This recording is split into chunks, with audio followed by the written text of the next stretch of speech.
اور حرمت والے 4 مہینوں میں اللہ رب العالمین نے خاص طور پر گناہوں سے بچنے کے لیے کہا، کیونکہ ان میں برائی کا گناہ زیادہ ہو جاتا ہے۔ فَلَا تَظْلِمُوا فِيهِنَّ أَنفُسَكُمْ۔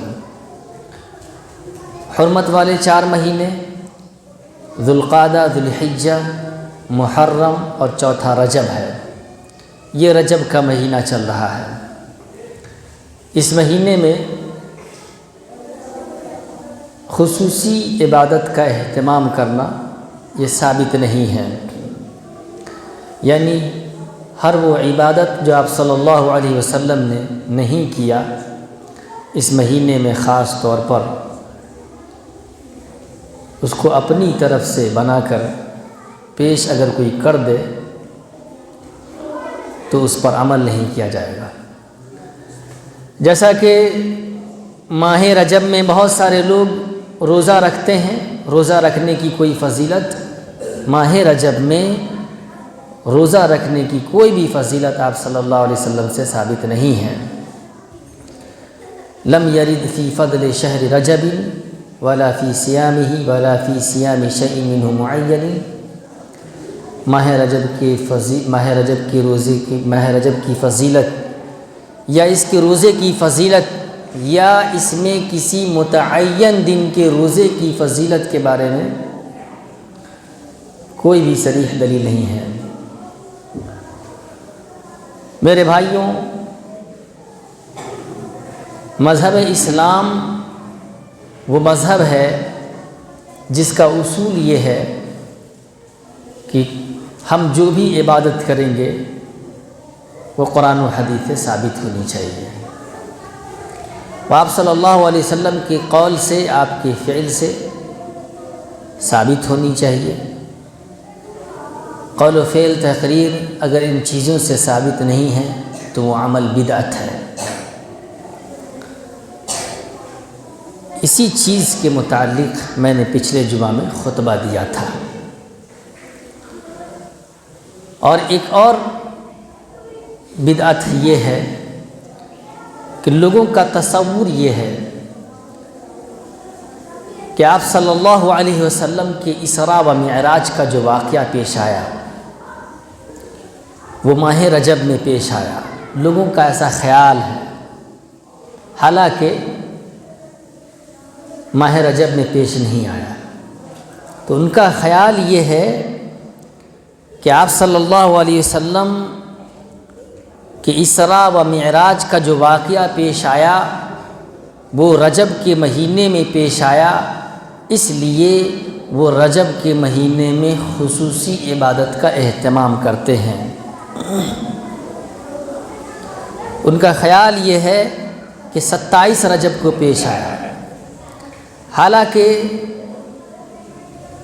آپ صلی اللہ علیہ وسلم کے اسراء و معراج کا جو واقعہ پیش آیا یہ تو حقیقت ہے کہ پیش آیا، یہ واقعہ ہوا، لیکن کس تاریخ کو ہوا اس معاملے میں علماء کے درمیان شدید اختلاف پایا جاتا ہے، بہت زیادہ اختلاف ہے۔ حافظ ابن حجر رحمۃ اللہ علیہ نے فتح الباری میں اہل سیر کے 10 اقوال نقل کیے ہیں۔ ایک قول یہ بھی ہے کہ یہ ہجرت سے 1 سال قبل ماہ ربیع الاول سن 12 نبوی میں پیش آیا، اور یہی چیز واضح ہے، حقیقت ہے۔ عروہ بن زبیر رحمۃ اللہ علیہ اور کئی ائمہ نے، امام مالک نے، امام احمد نے اسی تاریخ کو ترجیح دیا ہے کہ یہ ہجرت سے 1 سال قبل ماہ ربیع الاول سن 12 نبوی کو پیش آیا، اور ان کا کہنا یہ ہے کہ یہ جو واقعہ پیش ہوا بیت المقدس کی طرف جو آپ صلی اللہ علیہ وسلم کو اسراء کرایا گیا وہ آپ صلی اللہ علیہ وسلم کے مدینہ منورہ روانگی سے 1 سال قبل تھا۔ مولانا صفی الرحمن مبارک پوری رحمۃ اللہ علیہ نے الرحیق المختوم میں اہل سیر کے 6 اقوال نقل کیے ہیں کہ کسی نے کہا اس تاریخ کو، کسی نے کچھ کہا، کسی نے کہا ہجرت سے 6 ماہ قبل، کسی نے کہا 1 سال قبل، کسی نے کوئی اور تاریخ ذکر کیا، کسی نے کوئی اور تاریخ ذکر کیا، یعنی کوئی بھی ایک مستقل تاریخ لوگ پیش نہیں کیے سیرت نگاروں نے۔ مورخین نے جو تاریخ پیش کیا اس تاریخ میں اختلاف ہے، اور جس تاریخ کو راجح کہا گیا وہ ربیع الاول کا مہینہ کہا گیا، رجب کا مہینہ نہیں، تو اس کی تاریخ میں ہی اختلاف ہے۔ تو پھر یہ بات کیسے کہی جا سکتی ہے کہ آپ صلی اللہ علیہ وسلم کے اسراء و معراج کا جو واقعہ پیش آیا وہ رجب کے مہینے میں پیش آیا؟ یہ کہنا بالکل درست ہے۔ اگر مان لیا جائے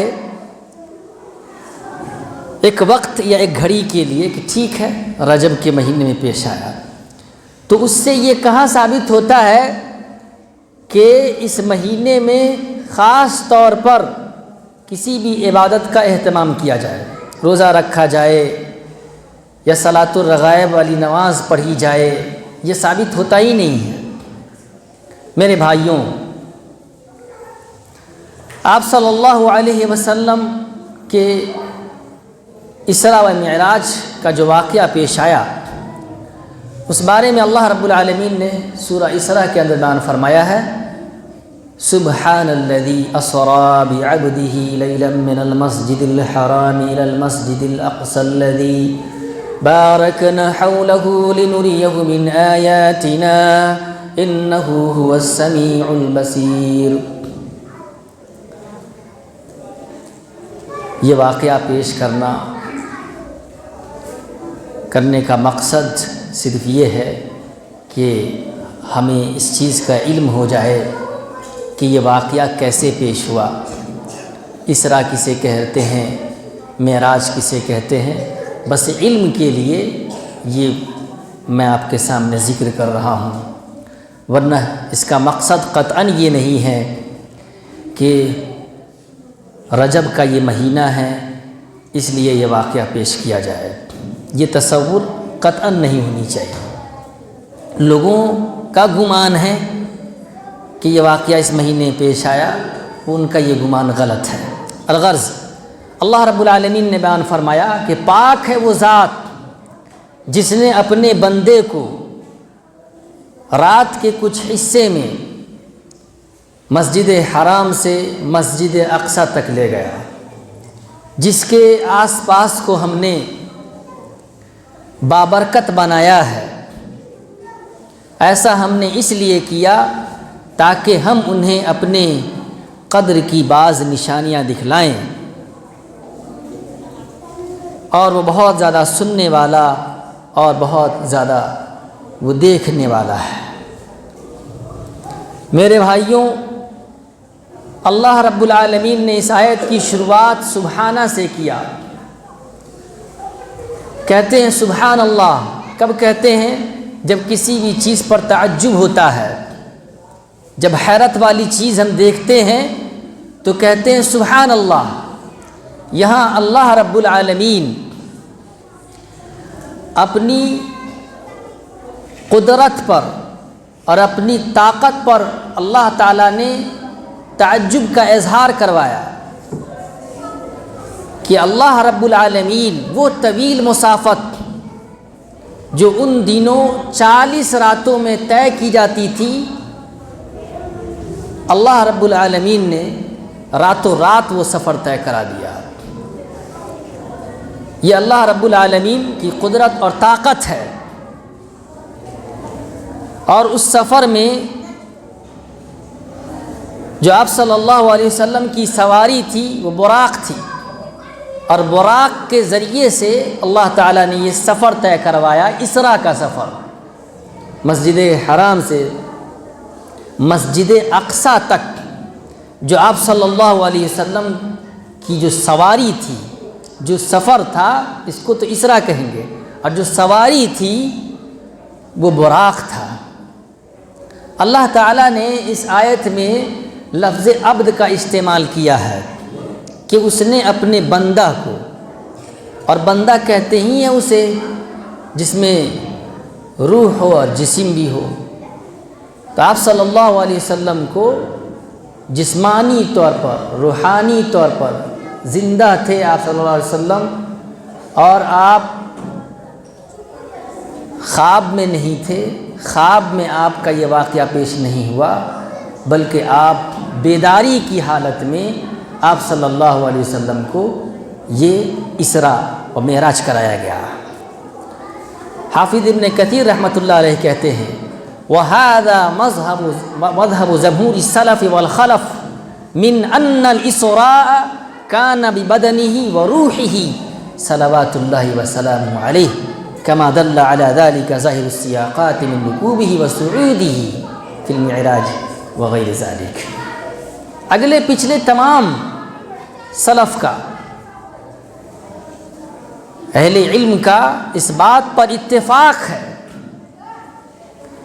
کہ آپ صلی اللہ علیہ وسلم کو بیداری کی حالت میں روحانی طور پر، جسمانی طور پر یہ اسراء و معراج کرایا گیا، جیسا کہ اسراء و معراج کے واقعہ میں ظاہری چیز جو معلوم ہوتی ہے کہ آپ صلی اللہ علیہ وسلم کا سواری پر سوار ہونا اور اوپر جانا جیسے جو واقعات ہیں، اس سے یہی ظاہر ہوتا ہے کہ آپ صلی اللہ علیہ وسلم بیدار تھے، جاگے ہوئے تھے، اور جسمانی طور پر آپ صلی اللہ علیہ وسلم کو یہ سفر کرایا گیا۔ اس لیے اس میں کسی طرح کے تعجب کی بات نہیں ہے کہ کیسے ایک ہی رات میں یہاں سے وہاں آپ صلی اللہ علیہ وسلم چلے گئے ایک سواری پر بیٹھ کر، یا آسمان کی سیر کر کے آ گئے۔ اس پر تعجب کی ضرورت ہی نہیں ہے۔ اگر کوئی شخص تعجب کرتا ہے تو گویا وہ شریعت اسلامیہ پر وہ تعجب کرتا ہے، اللہ کی ذات پر تعجب کرتا ہے، گویا ایسا خیال پالنا، ایسا تصور رکھنا انتہائی غلط ہے۔ الغرض، آپ صلی اللہ علیہ وسلم بیان فرماتے ہیں کہ میں اپنے گھر میں سویا ہوا تھا۔ ایک روایت میں ہے کہ آپ صلی اللہ علیہ وسلم نے بیان فرمایا کہ میں ام ہانی رضی اللہ عنہا کے گھر میں تھا۔ تو آپ نے اس کے گھر کو اپنا گھر اس لیے کہا کہ آپ صلی اللہ علیہ وسلم اس گھر میں رہائش پذیر تھے۔ آپ صلی اللہ علیہ وسلم فرماتے ہیں کہ میں اپنے گھر میں سویا ہوا تھا، گھر کی چھت کو کھولا گیا، یہ واقعہ جو پیش ہوا شروعات، گھر کی چھت کو کھولا گیا، حضرت جبریل علیہ السلام تشریف لائے اور مجھے خانہ کعبہ کے پاس حتیم میں لے گئے، جہاں میں نے کچھ دیر آرام کیا۔ مجھ پر اونگھ طاری تھی، میں مکمل طور پر سویا ہوا نہیں تھا اور نہ اچھی طرح سے بیدار تھا۔ اسی دوران آپ صلی اللہ علیہ وسلم فرماتے ہیں کہ اسی دوران ایک شخص نے کہا کہ 3 میں سے جو ایک آدمی ہے، یہی حمزہ اور جعفر کے درمیان جو ہے بیچ میں ایک آدمی، یہی محمد صلی اللہ علیہ وسلم ہے، اسے لے کر چلو۔ زمزم کے پاس لے جایا گیا اور آپ صلی اللہ علیہ وسلم فرماتے ہیں کہ وہاں پر سونے کا ایک تشت لایا گیا جو ایمان و حکمت سے بھرا ہوا تھا۔ پھر میرا سینہ زیر ناف تک چیرا گیا اور میرا دل نکال کر اسے زمزم کے پانی سے دھویا گیا اور پھر اسے اس کی جگہ پر لوٹا دیا گیا اور پھر میرا سینہ بند کر دیا گیا۔ یہ واقعہ شق صدر کا، یعنی سینہ کے چاک ہونے کا ایک ہی مرتبہ کا نہیں ہے، 2-3 مرتبہ ایسا ہو چکا تھا۔ ایک بعثت کے ابتدائی دور میں جب آپ صلی اللہ علیہ وسلم نبی ہوئے تھے، اس کی شروعاتی دور میں، اور ایک جب آپ صلی اللہ علیہ وسلم حلیمہ سعدیہ کے گھر میں رضی اللہ عنہا، ان کے گھر میں جب آپ زیر پرورش تھے تو اس وقت بھی آپ کا سینہ چاک کیا گیا تھا اور آپ کے دل کو زمزم کے پانی سے دھویا گیا تھا۔ میرے بھائیوں، یہ شق صدر کا واقعہ پیش آیا۔ اس کے بعد آپ صلی اللہ علیہ وسلم فرماتے ہیں ثم اتیت بدابۃ ابیض یقال له البراق فوق الحمار ودون البغل یقع خطبه عند اقصى طرفه فحملت علیہ۔ پھر میرے پاس ایک سفید رنگ کا جانور لایا گیا جسے براق کہا جاتا ہے۔ وہ جانور گدھے سے بڑا تھا اور خچر سے چھوٹا تھا، اس کا جو ایک قدم ہے اس کی حد نگاہ تک جاتا تھا، جہاں تک نظر پڑ سکتی ہو وہاں تک اس کا ایک قدم جاتا تھا، مجھے اس پر بٹھا دیا گیا۔ حضرت انس رضی اللہ عنہ بیان کرتے ہیں کہ اسراء کی رات آپ صلی اللہ علیہ وسلم کے پاس براق کو اس حالت میں لایا گیا تھا کہ اسے زین کسی گئی تھی، اس نے کچھ چھٹپٹاہٹ دکھایا، کچھ شوخی دکھلائی، تو حضرت جبریل علیہ السلام نے کہا کہ تم محمد صلی اللہ علیہ وسلم کو شوخی دکھلاتے ہو، حالانکہ اللہ تعالیٰ کے نزدیک اس سے زیادہ معزز سوار تمہارے لیے اور کوئی نہیں ہے۔ یہ سنتے ہی اس کے پسینے چھوٹ گئے۔ میرے بھائیوں، آپ صلی اللہ علیہ وسلم بیان فرماتے ہیں فَرَكِبْتُهُ حَتَّى أَتَيْتُ بَيْتَ الْمَقْدِسِ، میں اس سواری پر سوار ہو گیا یہاں تک کہ میں بیت المقدس میں پہنچ گیا۔ فَرَبَطْتُهُ بِالْحَلْقَةِ الَّتِي يَرْبِطُ بِهِ الْأَنْبِيَاءُ، تو میں نے اس سواری کو اسی جگہ پر باندھ دیا جہاں پر دوسرے انبیاء کرام علیہم السلام باندھا کرتے تھے۔ ثم دخلت المسجد، پھر اس کے بعد میں مسجد میں داخل ہوا۔ فصلیت فیہ رکعتین، پھر اس میں میں نے 2 رکعت نماز ادا کی۔ یہاں ایک دو بات جیسا کہ بہت سارے علماء کرام نے اس کے ضمن میں لکھا ہے، میں بھی ذکر کر دیتا ہوں، وہ یہ ہے کہ آپ صلی اللہ علیہ وسلم نے بیت المقدس کے اندر نماز پڑھی، جو اس بات کی دلیل ہے کہ جو مسجد ہے مسجد اقصیٰ، یہ مسجد اقصیٰ اللہ تعالیٰ کے نزدیک بہت فضیلت والی مسجد ہے، اور یہ وہ مساجد ہے 3 مساجد میں سے ایک مسجد یہ بھی ایسی ہے کہ جس کی طرف آدمی ثواب کی نیت سے سفر بھی کر سکتا ہے۔ اگر کوئی اس نیت سے سفر کرتا ہے کہ میں مسجد اقصیٰ میں جاؤں گا تو مجھ کو ثواب ملے گا، تو یقینی طور پر اس کو ثواب ملے گا، اس کی طرف سفر کے ثواب کی نیت سے سفر بھی کر سکتے ہیں۔ لا تشد الرحال الا الى 3 مساجد، المسجد الحرام ومسجد هذا ومسجد اقصیٰ۔ آپ صلی اللہ علیہ وسلم نے بیان فرمایا کہ ثواب کی نیت سے صرف 3 مساجد کی طرف سفر کیا جا سکتا ہے، مسجد حرام، مسجد اقصیٰ، اور آپ صلی اللہ علیہ وسلم نے فرمایا میری یہ مسجد یعنی مسجد نبوی۔ میرے بھائیوں، تو ثواب کی نیت سے مسجد اقصیٰ کی طرف سفر بھی کر سکتے ہیں۔ اور ایک دوسری بات یہ معلوم ہوئی کہ آپ صلی اللہ علیہ وسلم نے وہاں تمام انبیاء کرام علیہ السلام کی امامت کرائی، جو اس بات کی دلیل ہے کہ آپ صلی اللہ علیہ وسلم تمام انبیاء میں سب سے افضل تھے، تبھی تو آپ ہی امام بنے اور کوئی امام نہ بنا، اور سبوں نے آپ کے پیچھے نماز پڑھی، جو اس بات کی دلیل ہے کہ تمام انبیاء کا دین ایک ہی تھا۔ اگرچہ تمام امتوں میں جو مسائل ہیں، مسائل میں بنیادی مسائل میں، اعمال میں یا اور چیزوں میں اختلاف رہا ہو، لیکن عقیدے کے اعتبار سے تمام انبیاء کا تمام امتوں میں کوئی اختلاف نہیں تھا۔ سب کا عقیدہ یہی ہے کہ اللہ رب العالمین ایک ہے، اسی کی عبادت کرنی چاہیے، اور اس کے علاوہ جس کی بھی عبادت کی جائے وہ حرام ہے، ناجائز ہے، اور وہی شرک ہے۔ میرے بھائیوں، آپ صلی اللہ علیہ وسلم کی پھر مہمان نوازی کی گئی۔ آپ صلی اللہ علیہ وسلم فرماتے ہیں فجاءنی جبریل علیہ السلام بإناء من خمر وإناء من لبن فاخترت اللبن فقال اخترت الفطر۔ آپ صلی اللہ علیہ وسلم فرماتے ہیں کہ جبریل علیہ السلام، حضرت جبریل علیہ السلام میرے پاس 2 برتن لے کر آئے، 2 چیزیں انہوں نے پیش کی، ایک میں دودھ تھا اور ایک میں شراب تھا، تو میں نے دودھ والا برتن اٹھا لیا، تو حضرت جبریل علیہ السلام نے کہا کہ آپ نے فطرت کو چنا ہے۔ میرے بھائیوں، یقینی طور پر دودھ بہت ہی فائدہ مند چیز ہے، یہ انسان کی زندگی میں اس کے بچپن سے یہ چیز آ جاتی ہے، اور علماء کرام نے لکھا کہ شراب انسانی مزاج کو تبدیل کر دیتا ہے، اور یہ بہت ساری چیزوں میں غلط چیزوں کو ملا وغیرہ کر کے مکس کر کے اس کو تیار کیا جاتا ہے۔ گویا آپ صلی اللہ علیہ وسلم نے ایک فطری چیز کو، اچھی چیز کو آپ صلی اللہ علیہ وسلم نے چنا۔ تو یہاں تک کا یہ جو واقعہ پیش کیا گیا یہ ہو گیا اسراء، آپ صلی اللہ علیہ وسلم کا مسجد حرام سے مسجد اقصیٰ تک کا یہ سفر۔ اب مسئلہ ہے معراج کا۔ آپ صلی اللہ علیہ وسلم بیان فرماتے ہیں کہ اس کے بعد حضرت جبریل علیہ السلام مجھے آسمان دنیا پر لے کر آ گئے، فأخذ بیدی حتی اتیت الی السماء الدنیا، میرے ہاتھ کو، ایک دوسری روایت میں کہ میرے ہاتھ کو حضرت جبریل علیہ السلام نے پکڑا اور مجھے آسمان دنیا پر لے گئے۔ تو میں نے آپ کے سامنے ذکر کیا کہ اسراء کا جو واقعہ ہوا اس میں سواری تھی براق، لیکن یہ جو معراج کا واقعہ، آسمان کے اوپر جانے کا جو واقعہ ہے، اس میں جو آپ صلی اللہ علیہ وسلم کے جانے کا ذریعہ تھا وہ تھے حضرت جبریل علیہ السلام۔ اور ایک دو روایت ایسی بھی ذکر کی گئی ہے، جیسا کہ علامہ البانی رحمۃ اللہ علیہ نے ذکر کیا ہے کہ ایک خوبصورت سیڑھی تیار کی گئی تھی جس کے ذریعے سے آپ صلی اللہ علیہ وسلم آسمان کی طرف گئے۔ آپ صلی اللہ علیہ وسلم کو حضرت جبریل علیہ السلام، جیسا کہ میں نے پہلے ذکر کیا، صحیح مسلم کی روایت میں ہے کہ جبریل علیہ السلام لے کر آسمان دنیا پر گئے۔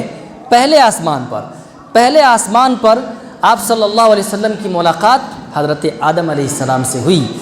آپ صلی اللہ علیہ وسلم بیان فرماتے ہیں کہ دستک دی گئی، کھٹکھٹایا گیا، پوچھا گیا اندر سے کون ہیں، تو بتایا کہ میں ہوں جبریل اور میرے ساتھ محمد صلی اللہ علیہ وسلم ہیں۔ سوال جواب ہوتا ہے کہ آپ کو بلایا گیا؟ کہتے ہیں کہ ہاں بلایا گیا ہے۔ آپ کے ساتھ کون ہیں؟ محمد ہیں۔ تو پھر اندر سے خبر آتی ہے کہ آپ کو خوشخبری ہو اور آپ کا آنا مبارک ہو۔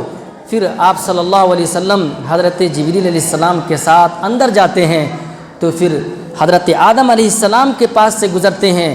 حضرت جبریل علیہ السلام کہتے ہیں کہ یہ آپ کے ابا آدم علیہ السلام ہیں، ان کو سلام کیجئے۔ آپ صلی اللہ علیہ وسلم سلام کرتے ہیں تو وہ جواب دیتے ہیں اور آپ کو خوش آمدید کہتے ہیں۔ مرحبا بالنبی الصالح والابن الصالح، نیک بیٹے اور صالح نبی کو خوش آمدید۔ آپ صلی اللہ علیہ وسلم کے لیے دعائیں خیر کرتے ہیں۔ آپ صلی اللہ علیہ وسلم فرماتے ہیں کہ میں نے دیکھا کہ آدم علیہ السلام کے دائیں بائیں کچھ سائے ہیں، کچھ پرچھائیاں ہیں۔ جب وہ دائیں طرف دیکھتے ہیں تو مسکرا دیتے ہیں اور جب بائیں طرف دیکھتے ہیں تو رو دیتے ہیں۔ میں نے پوچھا کہ یہ کیا ہے؟ تو جبریل علیہ السلام نے کہا کہ یہ دائیں بائیں ان کے اولاد کی روحیں ہیں، دائیں جانب اہل جنت کی اور بائیں جانب اہل جہنم کی۔ چنانچہ جب وہ دائیں جانب دیکھتے ہیں تو خوشی کی وجہ سے مسکرا دیتے ہیں چونکہ اہل جنت کی روحیں ہیں، اور بائیں جانب اہل جہنم کی روحیں ہیں، جب وہ بائیں جانب دیکھتے ہیں تو غم اور صدمے کی وجہ سے رو دیتے ہیں۔ میرے بھائیوں، یہ 1 2 3 7 آسمانوں کا آپ صلی اللہ علیہ وسلم نے سفر کیا۔ دوسرے آسمان پر آپ صلی اللہ علیہ وسلم کی ملاقات حضرت یحییٰ علیہ السلام، حضرت عیسیٰ علیہ السلام سے ہوئی جو کہ خالہ زاد بھائی تھے۔ تیسرے آسمان پر حضرت یوسف علیہ السلام سے آپ صلی اللہ علیہ وسلم کی ملاقات ہوئی۔ آپ صلی اللہ علیہ وسلم بیان فرماتے ہیں کہ میں نے جو دیکھا حضرت یوسف علیہ السلام کو تو ایسا معلوم ہوا کہ گویا دنیا کی آدھی خوبصورتی صرف انہی کو دے دی گئی ہے۔ چوتھے آسمان پر حضرت ادریس علیہ السلام سے، پانچویں آسمان پر حضرت ہارون علیہ السلام سے، اور یہی سلسلہ تھا کہ دستک دینا، سوال جواب، خوش آمدید۔ اور چھٹے آسمان پر حضرت موسیٰ علیہ السلام سے آپ صلی اللہ علیہ وسلم کی ملاقات ہوتی ہے۔ حضرت موسیٰ علیہ السلام کے پاس سے جب آپ صلی اللہ علیہ وسلم واپس آتے ہیں تو رونے لگتے ہیں موسیٰ علیہ السلام۔ ان سے پوچھا جاتا ہے کیا وجہ ہے کہ آپ رو رہے ہیں؟ تو وہ جواب دیتے ہیں کہ اللہ، یہ خبرو نوجوان جسے تو نے مجھے میرے بعد میں بھیجا، ان کی امت کے لوگ میری امت کے لوگوں سے کہیں زیادہ جنت میں داخل ہوں گے۔ تو یہ 6 آسمان پر کا سفر ہو گیا۔ اب 7ویں آسمان پر آپ صلی اللہ علیہ وسلم جاتے ہیں، وہی سلسلہ سوال جواب اور خوش آمدید دعائے خیر۔ 7ویں آسمان پر حضرت ابراہیم علیہ السلام سے آپ صلی اللہ علیہ وسلم کی ملاقات ہوتی ہے۔ آپ صلی اللہ علیہ وسلم بیان فرماتے ہیں کہ میں نے حضرت ابراہیم علیہ السلام کو دیکھا کہ مسندا ظهره الى البيت المعمور واذا هو يدخل كل يوم 70,000 ملك لا يعودون اليه۔ ابراہیم علیہ السلام البیت المعمور کا سہارا لیے ہوئے بیٹھے ہوئے تھے۔ البیت المعمور وہ جگہ ہے کہ جس میں ہر روز 70,000 فرشتے داخل ہوتے ہیں۔ جب وہ اس میں چلے جاتے ہیں تو پھر وہ کبھی واپس نہیں لوٹ سکیں گے۔ اور صحیح بخاری کی روایت میں ہے کہ البیت المعمور یصلون فیہ کل یوم 70,000 ملک. البیت المعمور وہ جگہ ہے وہ مسجد ہے جس میں ہر روز 70,000 فرشتے نماز ادا کرتے ہیں، اور جب وہ نماز پڑھ کے واپس ہو جاتے ہیں تو پھر کبھی وہ واپس اس میں نہیں لوٹ سکیں گے. گویا فرشتوں کی تعداد کا اندازہ کیجئے کہ 70,000 فرشتے روز جاتے ہیں اور نماز پڑھتے ہیں، پھر دوبارہ وہ اس میں انٹری نہیں کرتے ہیں. میرے بھائیوں، آپ صلی اللہ علیہ وسلم نے یہ بھی بیان فرمایا ہے، آپ صلی اللہ علیہ وسلم کے تعلق سے یہ ذکر کیا گیا ہے. قتادہ رحمۃ اللہ علیہ کہتے ہیں کہ البیت المعمور آسمان میں ایک مسجد ہے جو کہ ایک دم سیدھا خانہ کعبہ کے سیدھا سامنے ہے. اگر اوپر سے وہ مسجد گرے تو سیدھا خانہ کعبہ پر گرے گی. حضرت علی رضی اللہ عنہ بیان کرتے ہیں کہ آسمان میں اس کی وہی عظمت ہے، اس کی وہی فضیلت ہے جیسا کہ نیچے خانہ کعبہ کی عظمت اور فضیلت و عزت ہے. تو یہ 7 آسمانوں کا سفر تھا. اس کے بعد کا جو واقعہ ہے، اس کے بعد بھی آپ صلی اللہ علیہ وسلم کو اوپر لے جایا گیا، جسے انشاءاللہ اگلے جمعہ کے خطبہ میں ذکر کروں گا. اللہ تبارک و تعالیٰ سے دعا ہے کہ اللہ وحدہ لا شریک ہم تمام لوگوں کو زیادہ سے زیادہ دینی علوم عطا فرمائے اور ہماری نیکیوں کو قبول فرمائے، ہماری نمازوں کو، ہمارے اعمال کو قبول فرمائے، ہمیں جنت الفردوس عطا فرمائے، اور ہمیں جہنم کے عذاب سے، قبر کے عذاب سے، ہر طرح کے مصائب سے، پریشانیوں سے، دکھ سے، درد سے، مرض سے بچائے. آمین.